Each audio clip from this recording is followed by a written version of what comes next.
Hello friends, मैं हूं आपका दोस्त नरेंद्र माहेश्वरी। आज का जो टॉपिक है जिसमें मैं बात करने वाला हूं वो है डीपी एट साइड और एलसी एट साइड के दरमियान क्या डिफरेंस है। अब ये सवाल जो है हमारे एक जो है वो दोस्त ने हमसे पूछा था। उन्होंने कॉल किया था मुझे कि भाई थोड़ी सी कन्फ्यूजन है, मुझे थोड़ा सा कन्फ्यूजन मेरी क्लियर कर दें।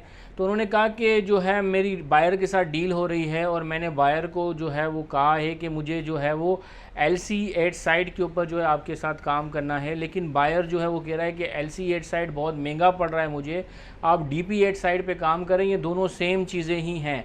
तो काइंडली आप हमें गाइड करें कि क्या ये दोनों सेम चीज़ें हैं, एलसी एट साइड और डीपी एट साइड। आज के इस वीडियो में यही तमाम चीज़ें डिस्कस करने वाला हूँ कि ये एलसी एट साइड क्या है और ये डीपी एट साइड जो है ये क्या है और क्या ये सच में सेम ही है।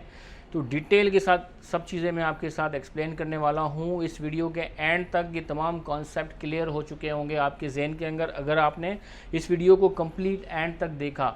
और हाँ, अगर अभी तक आपने हमारे चैनल को सब्सक्राइब नहीं किया तो काइंडली हमारे चैनल को सब्सक्राइब करें ताकि मज़ीद इस तरह के इन्फॉर्मेटिव वीडियोज़ के नोटिफिकेशन आप तक पहुंचते रहें। और इस वीडियो का आगाज़ करने से पहले मैं आपको बताया चलूँ कि एनवीजे डेवलपर्स एंड डिज़ाइनर्स ये हमारे स्पॉन्सर्स हैं। अगर आपको अपने बिजनेस की वेबसाइट वगैरह बनवानी हो तो स्क्रीन पे दिए हुए नंबर पर आप कॉल कर सकते हो वेबसाइट बनाने के लिए। तो सबसे पहले बात करते हैं और एक्सप्लेन करने की कोशिश करते हैं कि ये डीपी एट साइड है क्या। हालांकि मैं इन तमाम टॉपिक के ऊपर वीडियो डिटेल के साथ मैं बना चुका हूं, लेकिन अगर यहाँ पे अल्फाजों में थोड़ा सा भी चेंज होता है तो लोग कंफ्यूज हो जाते हैं, परेशान हो जाते हैं। आपने डीपी के बारे में तो सुना ही होगा, डॉक्यूमेंट अगेंस्ट पेमेंट, जिसको सीओडी भी कहते हैं, सीएडी भी कहते हैं। तो ये वही चीज़ है, कोई डिफरेंट चीज़ नहीं है। अगर आपको डीपी के बारे में पता है, डीपी के अंदर क्या होता है, डीपी के अंदर जो है वो जो डॉक्यूमेंट है आपने बैंक में जमा करने हैं और आपकी बैंक ने बायर की बैंक में वो डॉक्यूमेंट जो है भेजने हैं। और जैसे ही बायर की जो बैंक है आपके डॉक्यूमेंट रिसीव करती है, वो चेक करने के बाद आपकी पेमेंट इशू कर देती है। बेसिकली यही चीज़ जो है वो डीपी एट साइड कहते हैं इसको भी। क्या होता है, अब यहाँ पे एट साइड का मतलब है जैसे ही डॉक्यूमेंट प्रेजेंट होंगे, डॉक्यूमेंट देखे जाएंगे, आपकी पेमेंट कर दी जाएगी। इसका मतलब ये है। अब सिर्फ इसको डीपी कर लें या डीपी एट साइड कह लें, ये एक ही चीज़ है दोनों, तो इसमें कंफ्यूज होने की आपको ज़रूरत नहीं है। और एलसी की अगर हम बात करें तो एलसी में भी चीज़ें यही हैं कि आपने डॉक्यूमेंट अपनी बैंक में जमा कराओगे, आपकी बैंक जो है वो डॉक्यूमेंट जो है वो बायर की बैंक में भिजवाएगी और बायर की बैंक तमाम चीज़ें, conditions, terms and condition check करने के बाद आपकी पेमेंट जो है वो आपको दे देगी। अब यहाँ पे सवाल पैदा होता है कि ये दोनों सेम ही हैं, और मैंने अभी थोड़ी देर पहले कहा कि ये दोनों सेम नहीं हैं। मतलब कि ये सेम होकर भी सेम नहीं है, मतलब कि इन दोनों का जो प्रोसेस ऑफ वर्किंग है वो सेम ही है, सेम स्टेप है।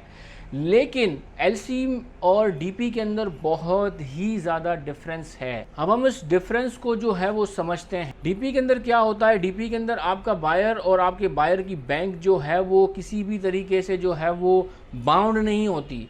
अगर आपका बायर आपको ऑर्डर देने के बाद, तमाम चीज़ें करने के बाद जो है वो डॉक्यूमेंट रिसीव करने के लिए वहाँ अपनी बैंक में जाता ही नहीं है, तो फिर आप क्या कर सकते हो, आप कुछ भी नहीं कर सकते उसके अगेंस्ट। लेकिन एलसी के अंदर ऐसा पॉसिबल नहीं होता, आपका बायर मुकर नहीं सकता।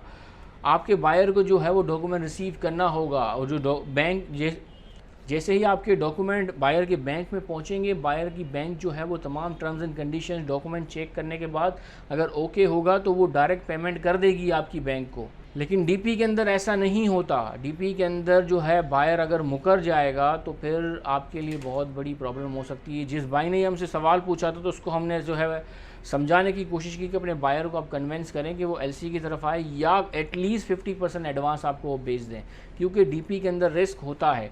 अब ये उनको भी यही मसला था, कंसर्न था कि भाई अगर वो बाद में एक्सेप्ट नहीं करता, क्योंकि वो जो ऑर्डर हमें दे रहा है जिस माल का, वो रेगुलर भी नहीं है। मतलब वो ऐसा माल हमसे रेडी करवा रहा है, वो जो अगर वो मुकर जाता है तो हम वो उसको यहाँ लोकल भी नहीं बेच सकते और किसी और को भी नहीं दे सकते, क्योंकि वो अपनी साइज़ेस वगैरह दे रहा है, अपने डिज़ाइन दे रहा है। तो वो माल हमारे लिए रेडी अगर हम कर भी लेंगे, अगर वो मुकर जाता है तो हमारे लिए बहुत बड़ा मसला हो जाएगा।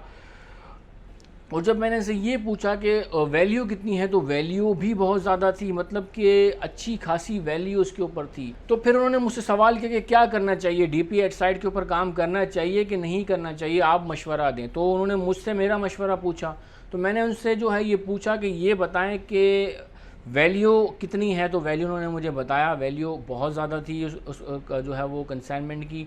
फिर मैंने ये पूछा कि मुझे ये बताएं कि क्या आप इतना बड़ा लॉस बर्दाश्त कर सकते हो।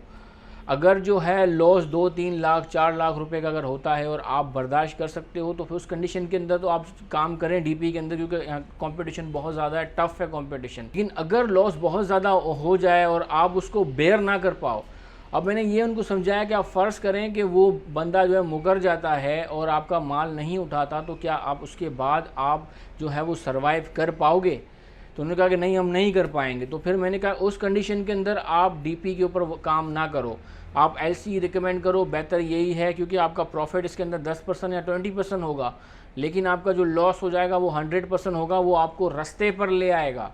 तो इस तरह की जब सिचुएशन आ जाए कि अब क्या करना चाहिए और क्या नहीं करना चाहिए, तो उस वक्त ये सवाल आप अपने आप से पूछें कि अगर मैं ये रिस्क ले रहा हूँ और इस रिस्क के अगेंस्ट मुझे अगर नुकसान हो रहा है, तो उस नुकसान मुझे बिल्कुल रास्ते पे तो नहीं लेके आएगा। ये रिस्क को जो है आपने जो है उसको एनालाइज करना है, देखना है कि किस तरह का रिस्क है, उसको कैसे मिनिमाइज़ किया जा सकता है किसी हद तक।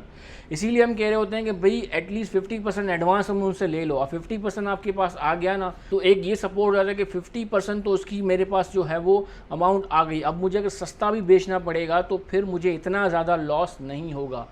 तो कोशिश करें कि 50% उससे एडवांस ले लें, 50 नहीं तो 30% तो ले लें, 20% ले लें। वो उससे जो है वो बायर भी बाउंड हो जाता है किसी हद के अंदर, जो है वो बाउंड नहीं हो पाता। वो अगर मुकर जाता है किसी हद तक तो फिर आपको बहुत प्रॉब्लम होती है। तो उम्मीद है ये तमाम चीज़ें समझ में आ चुकी होंगी। एलसी एट साइड और डीपी एट साइड में बेसिक डिफरेंस यही है कि एलसी सेफ़ होती है एक्सपोर्टर के लिए। अब इसमें कोई डाउट नहीं है कि एलसी जो है वो काफ़ी एक्सपेंसिव पड़ती है बायर को भी और एक्सपोर्टर को भी। एक्सपेंसिव तो होती है लेकिन सेफ़ होती है in terms of monetary gain. तो ये सेफ़ होती है, तो बेहतर ये है कि एलसी के ऊपर काम करें। अब उम्मीद है आपको ये तमाम चीज़ें, ये जो कॉन्सेप्ट है एलसी एट साइड या डीपी एट साइड के, क्लियर हो गए होंगे। सो उम्मीद है ये कुछ इन्फॉर्मेशन में इजाफा कर पाया होगा ये वीडियो। अगर ये वीडियो आपको अच्छा लगे तो इसको लाइक करना, शेयर करना और हमारे चैनल को सब्सक्राइब करना ना भूलें। अपना बहुत बहुत ख्याल रखिएगा। अल्लाह हाफ़िज़।